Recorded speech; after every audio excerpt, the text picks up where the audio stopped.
अब कुरा गरौँ CSS ओभरफ्लोको बारेमा। सबैभन्दा पहिला ओभरफ्लो भनेको के हो यो कुरालाई बुझ्नुहोस् है त। हामीले कुनै पनि एउटा स्पेसिफिक एरियाभित्र चाहिँ हामीले एउटा कन्टेन्टलाई राख्छौँ र त्यो कन्टेन्ट चाहिँ त्यो एरियाभित्र अटेन भने चाहिँ ओभरफ्लो हुन्छ।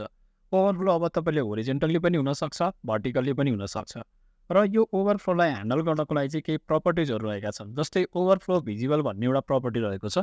यो भनेको चाहिँ डिफल्ट प्रपर्टी हो। हामीले केही राखेनौँ भने पनि ओभरफ्लो भिजिबल भएको चाहिँ देख्न सक्छौँ। त्यसै गरी हामीले ओभरफ्लोलाई हिडन गर्न सक्छौँ, हाइड गर्न सक्छौँ होइन। यो सबै अहिले हामी इक्जाम्पलमा हेर्छौँ है। त्यसभन्दा पछाडि ओभरफ्लो स्क्रोल रहेको छ। स्क्रोल प्रपर्टिजले चाहिँ कसरी काम गर्छ, ओभरफ्लोको स्क्रोल भ्यालुले चाहिँ कसरी काम गर्छ यो पनि हामी हेर्छौँ। त्यसै गरी ओभरफ्लो अटो प्रपर्टी, अटो र स्क्रोल बिचमा के डिफ्रेन्स छ यो पनि हेर्छौँ। त्यसै गरी ओभरफ्लो एक्स भनेको चाहिँ होरिजेन्टल ओभरफ्लोलाई कसरी ह्यान्डल गर्ने होइन, योसँग रिलेटेड रहेको छ। जसभित्र हामीले भिजिबल, हिडन, स्क्रोल र अटो यो चारवटै प्रपर्टी यसमा राख्न सक्छौँ। यो चारवटै भ्यालुहरू ओभरफ्लो एक्समा राख्न सक्छौँ। त्यसै गरी ओभरफ्लो वाईमा पनि भिजिबल, हिडन, स्क्रोल र अटो यो चारवटै भ्यालुहरू चाहिँ हामी ओभरफ्लो वाई भन्ने प्रपर्टीमा पनि राख्न सक्छौँ। सबैभन्दा पहिला यो सबै इक्जाम्पल हेर्नको लागि चाहिँ अब हामी VS कोडमा जाउँ र यो सबै इक्जाम्पलहरूलाई हेरौँ है त। अब सबैभन्दा पहिला यहाँनिर म एउटा फाइल बनाउँछु CSS ओभरफ्लो भन्ने .html भन्ने, र त्यसपछि मेरो एउटा नयाँ फाइल क्रिएट हुँदैछ। मैले हल्का यसलाई जुम इन गर्छु। त्यसभन्दा पछाडि मैले डिफल्ट HTML को कोड लिन्छु र यो डकुमेन्टको ठाउँमा CSS ओभरफ्लो भन्न म यसको नाम दिन्छु। त्यसभन्दा पछाडि म इन्टरनल CSS प्रयोग गर्न लागिरहेको छु, त्यही भएर मैले स्टाइल भन्ने एउटा HTML इलिमेन्ट पनि म लेखिरहन्छु। त्यसभन्दा पछाडि सबभन्दा फर्स्ट स्टेप चाहिँ बडीभित्र म एउटा डिभ ट्याग बनाउँछु र डिभ ट्यागभित्र लोरेम डिफल्ट मेरो टेक्स्ट चाहिँ म 10वटा वर्ड भएको एउटा लोरेम टेक्स्ट लिन्छु र त्यसपछि म यो पोर्टलाई स्टप गर्छु, यो मेरो लाइभ सर्भरलाई। त्यसपछि म गो लाइभमा क्लिक गर्छु। तपाईँले स्क्रिनमा देख्न सक्नुहुन्छ यो एउटा लोरेम टेक्स्ट, एउटा 10वटा जुन हाम्रो लोरेम टेक्स्टको 10वटा वर्ड छ यसमा, यो डिस्प्ले भइरहेको छ। यसले कति स्पेस लिइरहेको छ भनेर हेर्नको लागि सबभन्दा पहिला म यसमा बोर्डर पनि डिफाइन गर्छु है। र सबभन्दा पहिला म स्टाइलभित्र चाहिँ यो डिपको चाहिँ म बोर्डर दिन्छु। मैले बोर्डर दिएँ 1 पिक्सल सोलिड ब्लू भन्न मैले यसको बोर्डर दिएँ र त्यसपछि म फेरि ब्राउजरमा गयो भने मैले एउटा ब्लू कलरको चाहिँ बोर्डर पाइसकेको छु। र यहाँनिर तपाईँले बुझ्नुपर्ने कुरा के छ भने हामीले जब हाइट प्रपर्टी युज गर्छौँ त्यसपछि मात्रै हामीले चाहिँ ओभरफ्लो प्रपर्टी युज गर्न सक्छौँ। यदि हामीले हाइट डिफाइन गरेको छैन भने त्यहाँनिर ओभरफ्लोको प्रपर्टी हामीले युज गर्नुपर्ने स्थिति अथवा त्यस्तो सिचुएसन चाहिँ आउँदैन है। हामीले जब हाइट युज गर्छौँ तब मात्रै हामीले चाहिँ ओभरफ्लो हामीले प्रपर्टी युज गर्न मिल्छ। अब सबभन्दा पहिला म के गर्छु, यसको हाइट पनि डिफाइन गरिदिन्छु। HIGHT हाइट डिफाइन गर्छु। जस्तै हाइट मेरो कति छ त भन्दाखेरि मैले सपोज 60 पिक्सल डिफाइन गरेँ। हाइट डिफाइन गरिसकेपछि यसको हाइट डिफाइन भयो। यसको साथसाथै म विड्थ पनि डिफाइन गर्छु। जस्तै मैले विड्थमा चाहिँ WIDTH विड्थमा चाहिँ मैले 300 पिक्सल राखेँ र म ब्राउजरमा गएँ भने हेर्नुहोस् त हाइट र विड्थ मेरो मैले डिफाइन गरिसकेँ। र तपाईँले राम्रोसँग हेर्नुहुन्छ भने यो जुन हामीले एरिया छ यो हामीले डिफाइन गरेको एरिया, यति एरियाभित्र मेरो कन्टेन्ट राख्ने भनेर मैले डिफाइन गरेँ भने अब के हुन्छ, अहिले त यहाँभित्रको कन्टेन्ट हाम्रो थोरै छ, यो बोर्डर एरियाभित्र यो एडजस्ट भइरहेको छ, अटिरहेको छ, केही पनि प्रब्लम भएन। जब यो बोर्डरभित्र यो कन्टेन्ट अट्दैन त्यसपछि ओभरफ्लो आउने हो। सपोज इक्जाम्पलको लागि जब मैले यो लोरेम टेक्स्टलाई चाहिँ के गरिदिन्छु भने यो जुन हाम्रो 10वटा मात्रै मैले लोरेम टेक्स्ट राखिरहेको थिएँ, यो लोरेमलाई चाहिँ म बढाएर लोरेम 30 गरिदिन्छु र मैले इन्टर गरेँ र फेरि ब्राउजरमा गयो भने देख्न सक्नुहुन्छ यो ओभरफ्लो यसरी भइसकेको छ। यो भने के हो, यो तपाईँको भर्टिकल ओभरफ्लो यसरी आइरहेको छ। अब यो ओभरफ्लो अहिले हामी होरिजेन्टल ओभरफ्लो पनि हेरौँ न, पहिला भर्टिकल ओभरफ्लोको बारेमा हेरौँ। र यसलाई मैले कसरी ह्यान्डल गर्न सक्छु भन्दा यत्तिकै छोडिदिन पनि सक्छु। जस्तै यत्तिकै छोडिदियो भने जुन हामीले एउटा प्रपर्टी रहेको छ ओभरफ्लो भिजिबल भन्ने प्रपर्टी, जस्तो यहाँनिर तपाईँले ओभरफ्लो भिजिबल भन्ने प्रपर्टी युज गर्न सक्नुहुन्छ। यो युज गर्नुभयो भने नि केही पनि चेन्ज हुँदैन, किनभने यो ओभरफ्लो भिजिबल भन्ने चाहिँ डिफल्टमा प्रयोग भइरहेको प्रपर्टी हो है। एउटा यो प्रपर्टी रहेको छ, यसलाई म सबभन्दा पहिला कमेन्टमा राख्छु। त्यसभन्दा पछाडि अर्को प्रपर्टी हामीले युज गर्न सक्छौँ ओभरफ्लो हिडन भन्ने प्रपर्टी।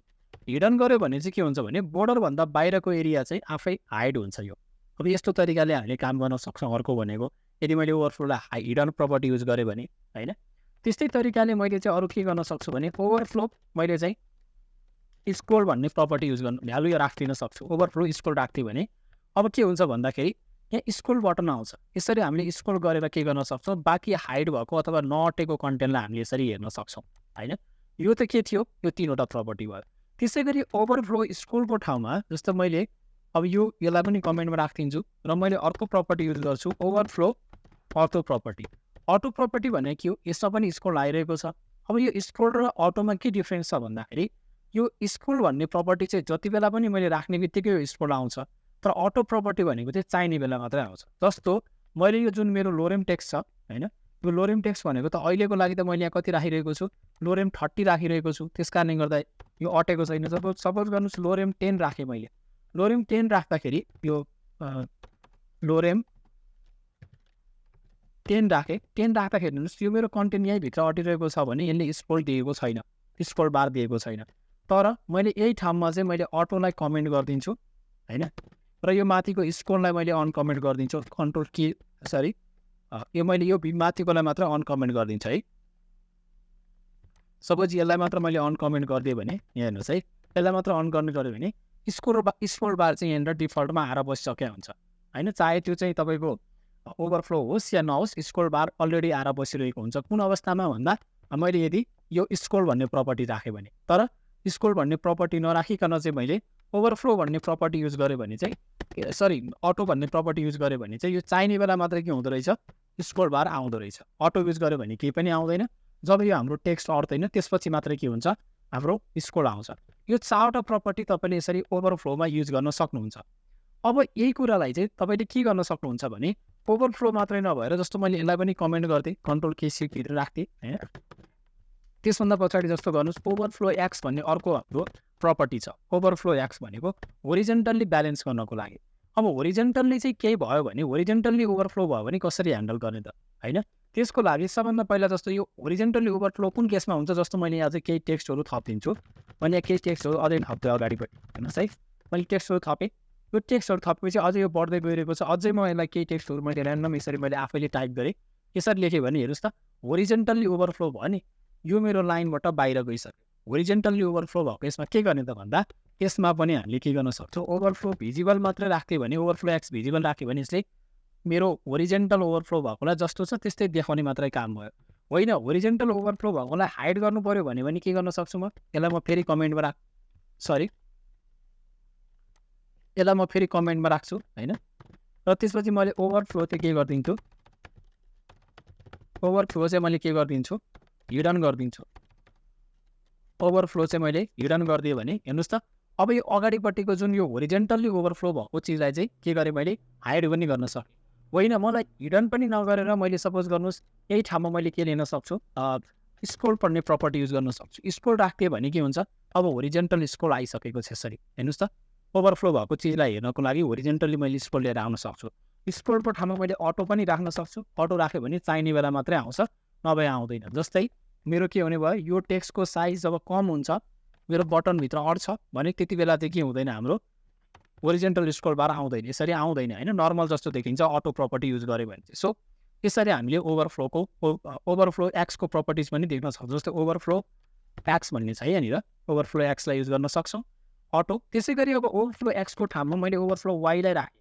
ओभरफ्लो वाईलाई मैले के गरेँ, भिजिबल बनाएँ होइन। अब भर्टिकल ओभरफ्लो भएकोलाई मात्रै हेर्ने हो। अब भर्टिकल्ली ओभरफ्लो हुनको लागि सपोज गर्नुहोस् अझै लोरेमको साइजलाई मैले बढाइदिन्छु। लोरेम मैले 30 लेखिदिन्छु अझै, सरी